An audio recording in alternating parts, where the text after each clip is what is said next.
My wife, Eva, female 40, and I, male 39, are the textbook definitions of opposites attract. There are a lot of differences between her beliefs and lifestyle and mine, but I think we've been able to make it work. It mostly comes down to mutual respect and no resentment when it comes to agreeing to disagree. However, one of the things that has always bugged me about her lifestyle was that it made her a little gullible. I know, I shouldn't be super judgy, but she believes in all these things like astrology, crystals, auras, and whatnot.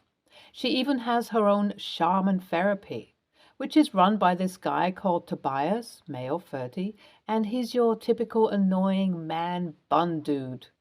I know all of this makes me sound unsupportive, but bear in mind that I have never gotten in the way of Eva's interests or called them silly. But after everything that happened, I think I'm justified in ranting a little bit. The last couple of years for Eva were a little rough. There was a death in her family and she was laid off from her job. It was super supportive and we cut back financially and I picked up on the majority of the household chores to give her the time and space needed to heal. However, nothing ever seemed to pick up, and it became clear that she was in a depressive rut. According to Eva, her sessions with Tobias would be enough to help her recenter herself, but that never came around. However, she ended up going to a lot more of these sessions than before and began involving this guy in a lot more of her life. They would attend seminars together, go to movies, you name it. I've never been much of a jealous guy, but there was a question mark in my brain after Tobias got this close with Eva, especially because of his passive-aggressive attitude towards me. The thing is, both of us interacted with each other a lot as I went with my wife to a few of her hobbies as a way to support her. And even though I might have been really harsh on her lifestyle, it's not all black and white. I did enjoy some parts of her hobbies and bonded with her about it. But just because I didn't believe in everything my wife did, he thought that I was severely harming Eva's happiness. How do I know this? He cornered me at a party one time, a bit tipsy, and spilled all of this garbage at me. I told him Eva's a grown woman and she's chosen to be with me. I suggest you learn your boundaries before claiming I would ever make my wife's life tougher. However, I didn't put two and two together and realize that he was putting all of these thoughts into Eva's head too. That was exactly what was happening though, as she ended up having a massive breakdown one day at home and talked about how I was stifling her and blamed me for her depression. Exactly the same things Tobias had told me. I was done with this BS and told her that if she genuinely believed that was the reason for her depression, our relationship was beyond saving. When I said this, she opened up and told me that she felt guilty about something, and if our relationship was beyond saving, she wanted me to know about it too. She had been having an affair with Tobias for the past month. I don't know how to describe how I felt at that moment. Some part of me wasn't even surprised, but I sure was disappointed. It just felt like my wife, who I had loved, was so far away from me that I couldn't do anything about it. I wasn't angry, just empty. Since then, we've been embroiled in the chaos of being divorced. Eva moved out and began to live with Tobias, and I went no contact with her to save myself from the emotional toll it was taking on me. The majority of our friends and family were on my side, barring people who knew both Tobias and Eva, and some of her friends who were pro-free love. So I did have a lot of people who were helping me through everything. I was also going to a certified therapist who allowed me to learn how to process my emotions. Honestly, as bad as the divorce was, I wasn't getting a lot of pushback from Eva, and it looked like I would be able to start afresh after everything was over. But then she turned up at my doorstep one night, begging to stay the night and crying about how she had made a mistake. Against any better judgment, and maybe because I was shocked by the whole incident, I let her in and asked her if everything was okay. That's when she told me, "Babe, I'm so sorry for all the hurt I've caused you. I need you to know how badly I messed up and take me back." A little bitterly, I retorted, What about me stifling you? What about Tobias? That's when she told me that living with Tobias had made her realize that he's a quack. His other patients all just heard what they wanted to hear, and he packaged it up in fancy language. Apart from this discovery, all of the sparks between them fizzled out as soon as Tobias could have her, and he ended up becoming super toxic and controlling. I let her go on for a while, but honestly, I wasn't interested in hearing my soon-to-be ex-wife ranting about her problems with the guy she cheated on me with. I calmly told her that all of this didn't concern me and all I needed to know was the reason for her turning up at my doorstep. She said, I found out that Tobias has been spending a lot of time with another one of his patients, and it made me insecure. When I confronted him about it, he said that he didn't need me to breathe down his back all the time and told me to get lost. I burst out laughing and said, Karma's a bitch, isn't she? I'm sorry, Eva, but you're going to need to go someplace else tonight. I hoped that would be enough. But Eva continued to try and let me allow her to stay the night, and even strongly hinted at having sex with me. It was getting out of hand, so I ended up shutting the door in her face. That night, I felt like I was absolutely in the right by acting the way I did.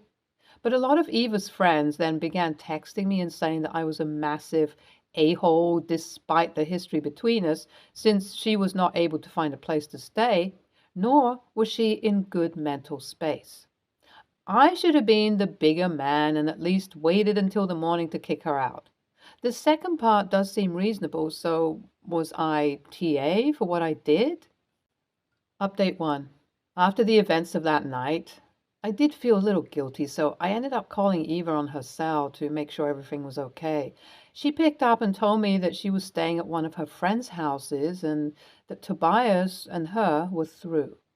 Then she gave me a devious ultimatum. Either I go through with a no-fault divorce and end up paying her alimony, or she's going to tell everyone at court that I basically denied her access to a shared asset, our house, and paint me as a terrible person. I was shocked that she could be so cunning, and it seemed like she's planned it to the T as well. Her friends would back her up, and she said that she could easily show everyone footage from the night she went to our house. Our security cam streams to an app on our phone as part of this home security service, and Eva still had access to all of it. I really don't know what to do at this point. Eva is just being reckless after her breakup with Tobias, as everything was going completely fine before that. I guess the reality of the fact that she has no job and threw away a relationship with a good man is hitting her. And at the very least, she needs the alimony to coast off of. I guess I'll need to speak to my divorce attorney before I make any decisions, but I told Eva that I'll have to think things through before I get to her. Update 2. So I spoke to my divorce lawyer and he said that everything my wife had said was an insane bluff. I mean, I had already been able to sufficiently prove that she was an adulterer, so there's no way she would be granted alimony, and her claiming that I was abusive and kicking her out of her own home wouldn't hold any water in court. With that weight off my shoulders, I ended up calling her back just to gloat, which I fully admit was a childish thing to do. She ended up shouting at me for being heartless and cut the call. I was fully expecting her friends to gang up on me just like they had before. But I got a shocking piece of news from another mutual friend of ours. The new person Tobias was fooling around with was Eva's best friend, Charlotte. Now, from what I knew of Eva's friends group and their dynamics, Charlotte was like the leader of the group, and whatever she says goes. So she ended up trashing Eva and claiming that she was an abusive partner to Tobias, and because of that, her friends were all dropping her one by one. Again, this is just some wonderful, wonderful karma in my opinion, and I think the friend Eva is staying with is the only one she has at this point. I hate to gloat, but this all seems to be going my way. The only thing I feel bad about is the fact that Tobias is going to get away with being a shitty person.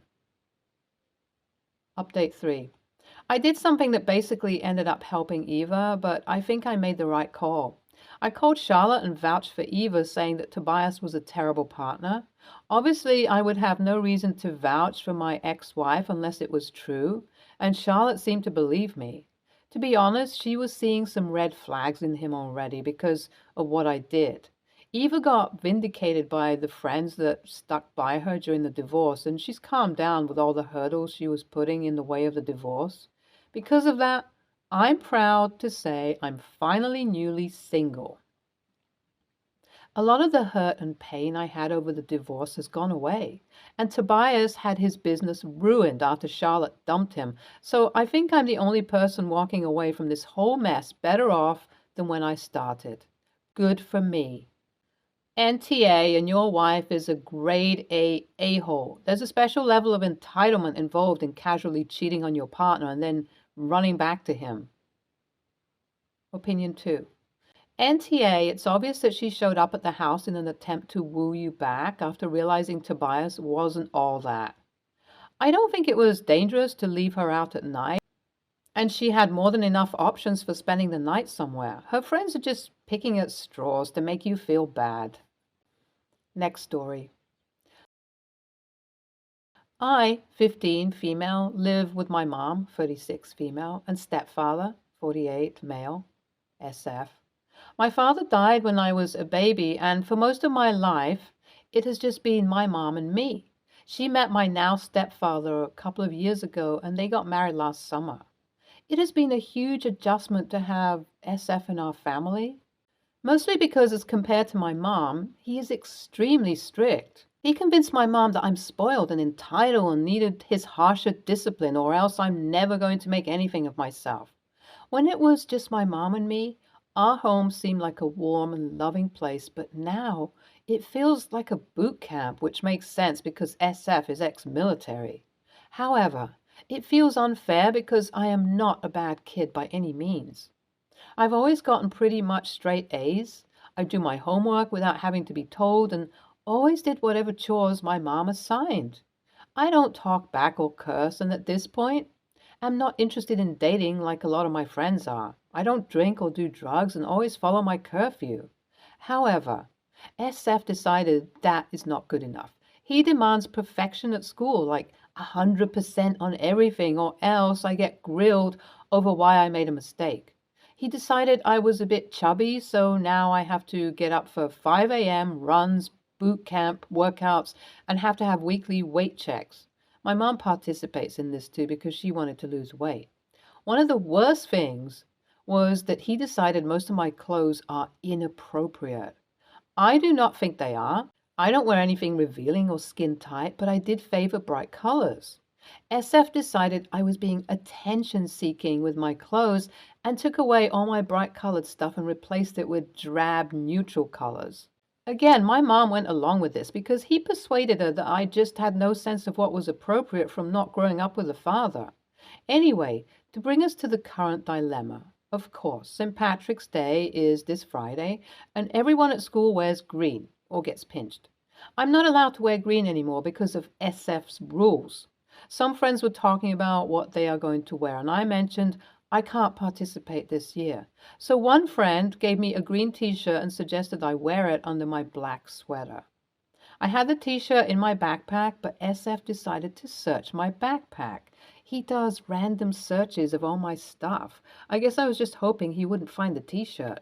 Of course, he was furious and grounded me for a month. I tried to explain that I just wanted to participate in the tradition and that I was going to be wearing it under my clothes. So, at most, a small sliver of green would show, but this didn't fly. My mom agreed with the grounding, and furthermore said she was incredibly disappointed in me because I have never broken rules and acted out before. I feel awful for disappointing her, but also really do feel like the rule is stupid and pointless. So AITA for planning to wear a green t-shirt for St. Patrick's Day when I'm not allowed to wear bright colors? NTA, do you have any other adults you can talk to about this? I believe your stepfather's behavior counts as a form of abuse. It's not just being strict, it's much more aggressive than that. Your mother is also failing you by blindly going along with this. She's reared you this far after all, but now she has to do what her husband says? Does he have other children? How exactly would he know how to raise a child than your mother that has been doing just fine for years? NTA for planning to wear green, but there is so much else wrong here. I don't even know where to start. Not with you, you're doing fine, but that controlling behavior from your stepfather is not normal by any stretch of the imagination. NTA, but what your stepfather is doing sounds like child abuse to me.